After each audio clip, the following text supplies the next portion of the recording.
Darius Coleman preferred a quiet life.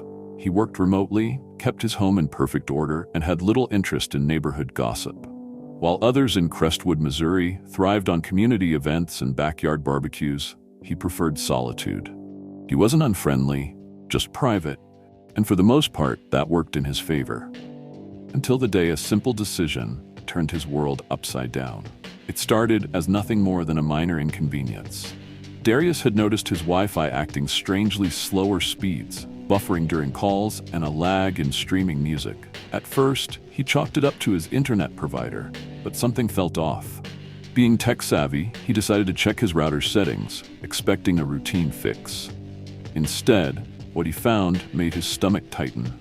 A device he didn't recognize was connected to his network. The name wasn't a random string of letters and numbers, it was labeled Crestwood I01, a name that suggested it had been intentionally named, not just an accidental connection. Darius lived alone. He had no guests, no reason for a foreign device to be using his Wi-Fi. Irritated, he removed all unauthorized users and changed his password. It was a simple security measure, something anyone would do. He stepped outside for a better signal as he updated his router, standing in his driveway with his phone in hand. And that was when Melanie Foster saw him. From the window of her house, she watched Darius with narrowed eyes. She had never trusted him, though she had no real reason for it. He was too quiet, too distant. He never attended neighborhood gatherings, never engaged in casual small talk. And now, standing outside with his phone, fingers typing quickly across the screen, he looked suspicious. To her, it wasn't a man adjusting his Wi-Fi settings. It was something darker, something criminal. Without thinking twice, Melanie reached for her phone. 911, what's your emergency? Yes, I need to report something suspicious, she said, her voice laced with urgency. My neighbor, he's up to something. I don't know what, but I just know it's not right. The dispatcher asked for more details, but Melanie had none. Just a feeling, a certainty that Darius was doing something wrong. The officers were already on their way, and Darius had no idea that in just a few minutes, his peaceful afternoon was about to turn into a nightmare. Melanie Foster stood by her kitchen window, her fingers gripping the edge of the counter as she watched Darius Coleman outside. He was standing in his driveway, phone in hand, tapping away with focused intensity. To most, it would have been an unremarkable sight, just a man handling something on his phone. But to Melanie, it felt wrong. She had never trusted Darius. There was no particular reason, just an unease that had built over time. He kept to himself, never attended neighborhood events, never mingled with the others on the block. He was an outsider in a community that thrived on familiarity, and that alone made him suspicious in her eyes. And now here he was, standing outside, staring at his screen like he was hiding something. Her mind raced through possibilities. Was he hacking into something? Setting up some kind of illegal activity? The way he was moving, the way he stood in the same spot for minutes. It all felt calculated, deliberate. The more she thought about it, the more convinced she became something was off. Before she could second-guess herself, she grabbed her phone and dialed 911. 911, what's your emergency?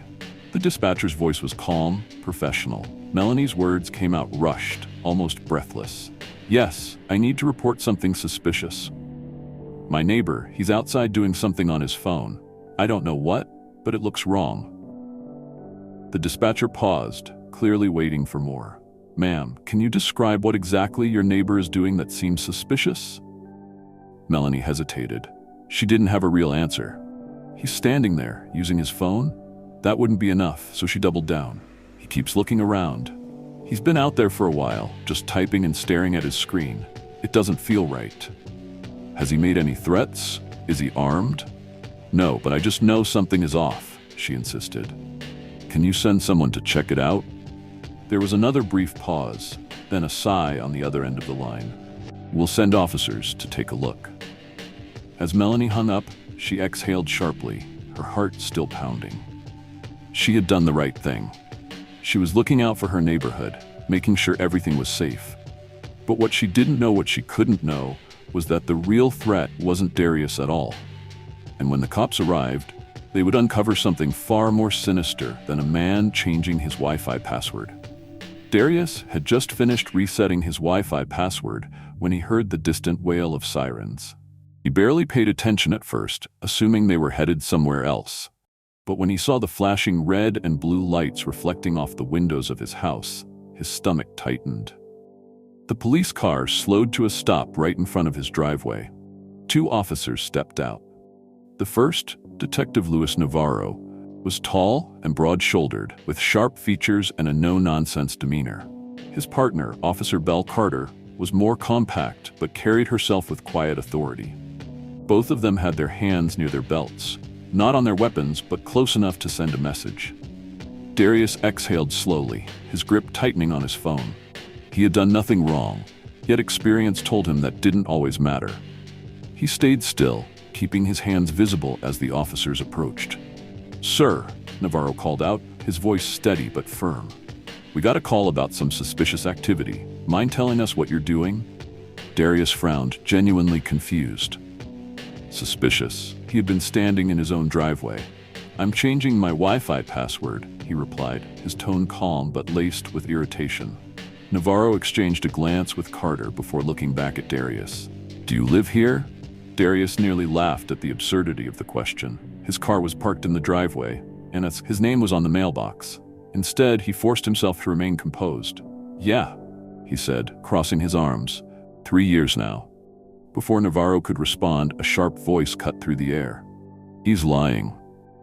Darius turned to see Melanie Foster standing on her porch, arms folded, her expression smug and self-righteous. She was watching everything like she was the neighborhood security chief, her gaze locked onto Darius like she had caught him in the act of something sinister. "He's always outside doing something," she continued, her voice dripping with suspicion. "Messing with his phone, looking around like he's watching people.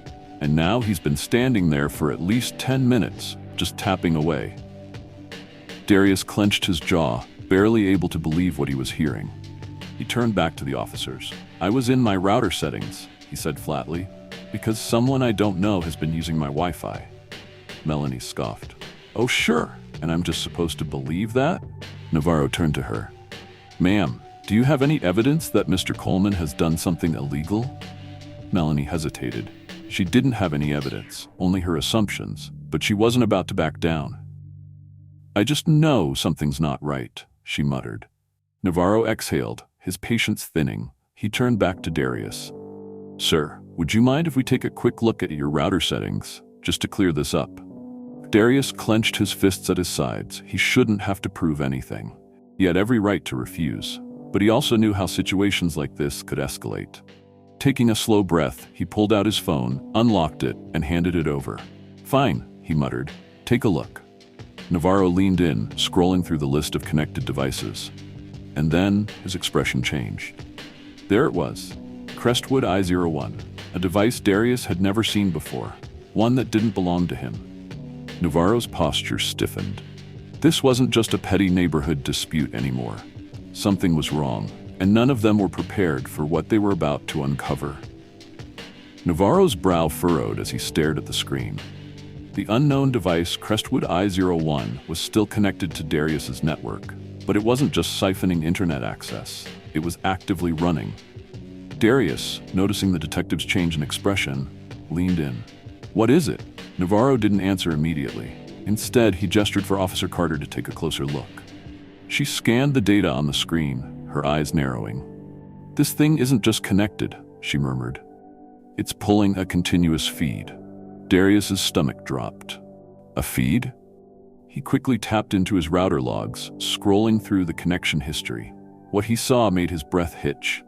The unknown device had been accessing video streams. Not just browsing data, not just files, live camera feeds. His hands went cold. Someone had been watching.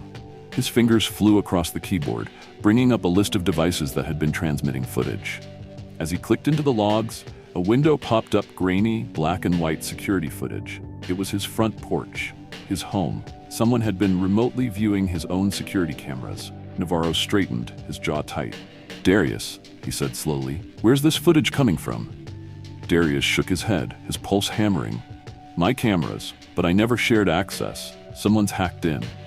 Officer Carter stepped closer, her voice lower now. "How long has this been going on?" Darius scrolled further.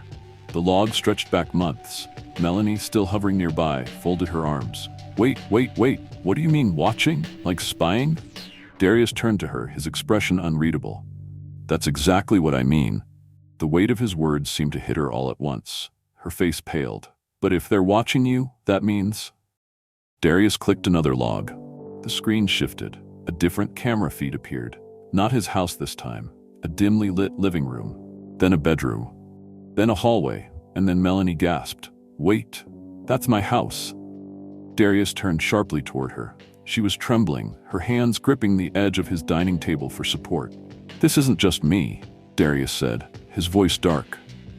Someone's been spying on the whole neighborhood. Navarro exchanged a tense glance with Carter. We need to figure out where this is coming from. Now. Darius took a deep breath, his fingers tightening on his keyboard. If someone thought they could do this undetected, they had made a big mistake, because now he was watching them.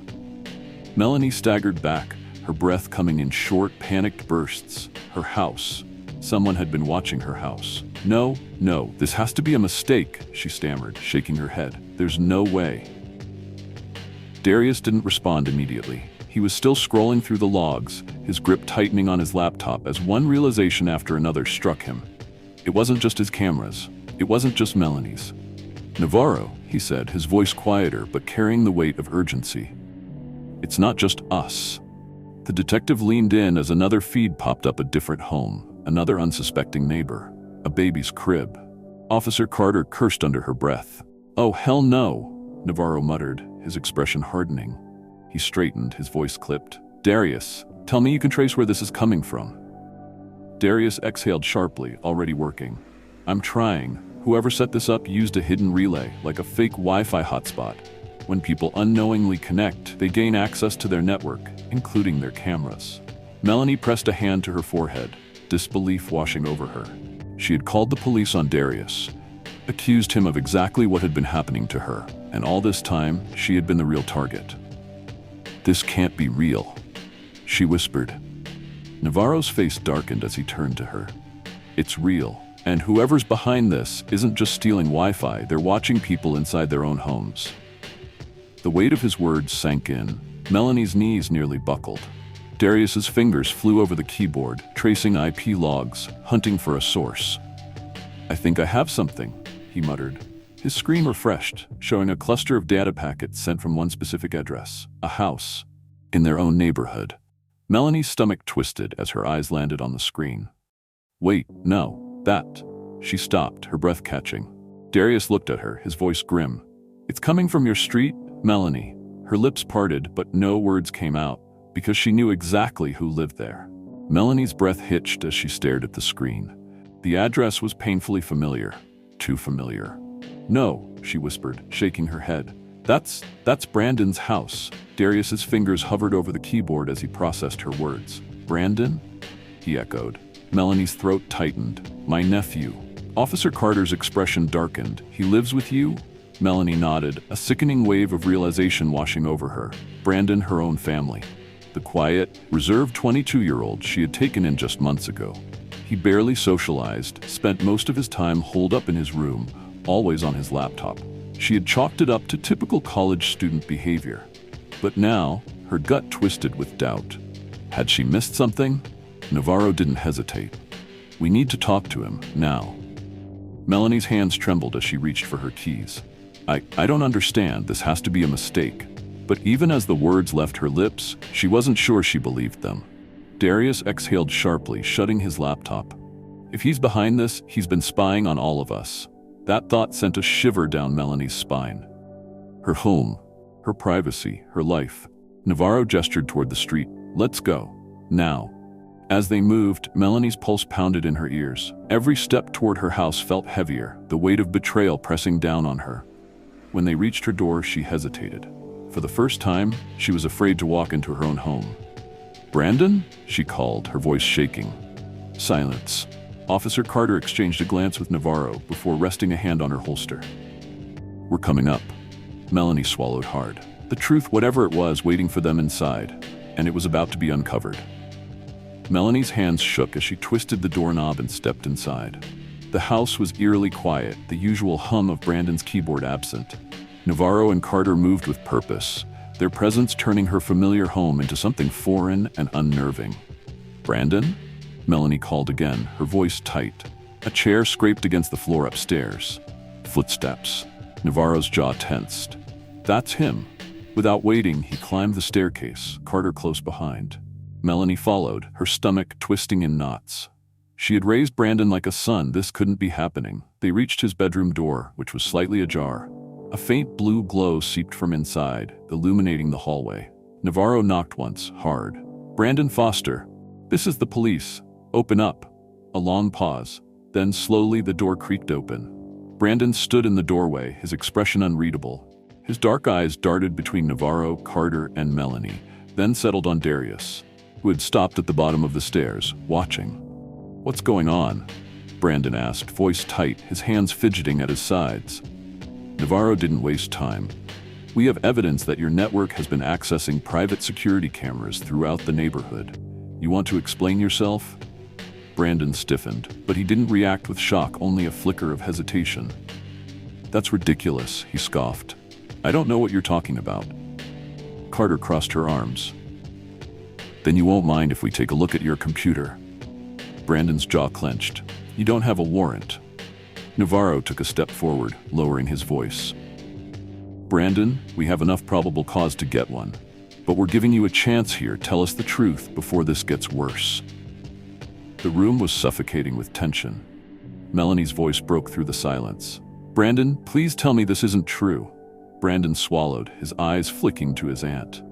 For the first time, his resolve wavered. Then finally he exhaled. I didn't mean for it to get this far," he muttered, his voice barely above a whisper. "It started as a joke. I was just messing around, seeing if I could hack into someone's Wi-Fi." Navarro's face hardened. "And then?" Brandon hesitated, then looked down. "Then I saw the security cameras." Melanie gasped, Brandon's fingers twitched. "I got curious. I never meant to hurt anyone. That's enough," Navarro cut him off.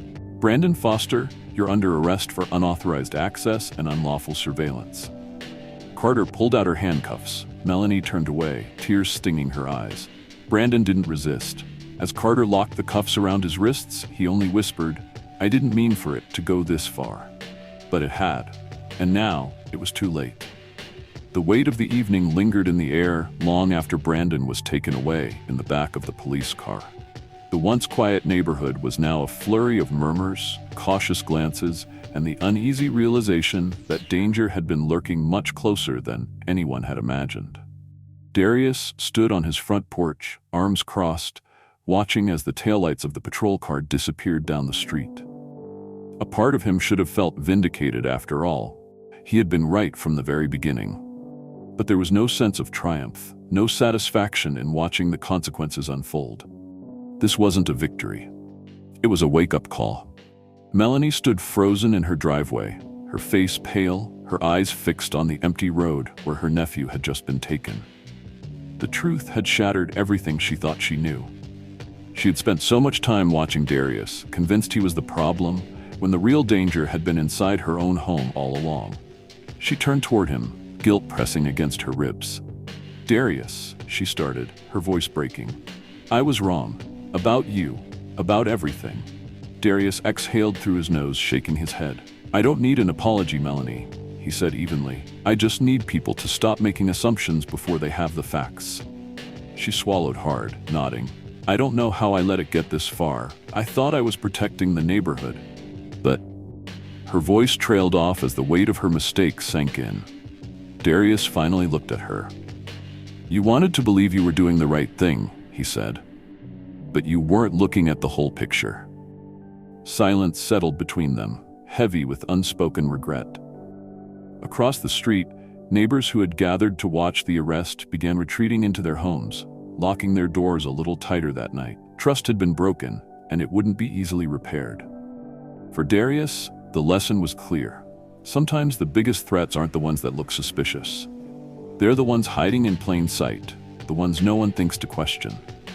And for Melanie, the damage wasn't just in what Brandon had done, it was in what she had failed to see. The truth had been right in front of her all along. She just hadn't been looking. Assumptions can be dangerous. We often judge people based on surface-level observations, filling in the gaps with our own biases instead of seeking the truth. Melanie was so convinced that Darius was the threat that she failed to see the real danger right in front of her.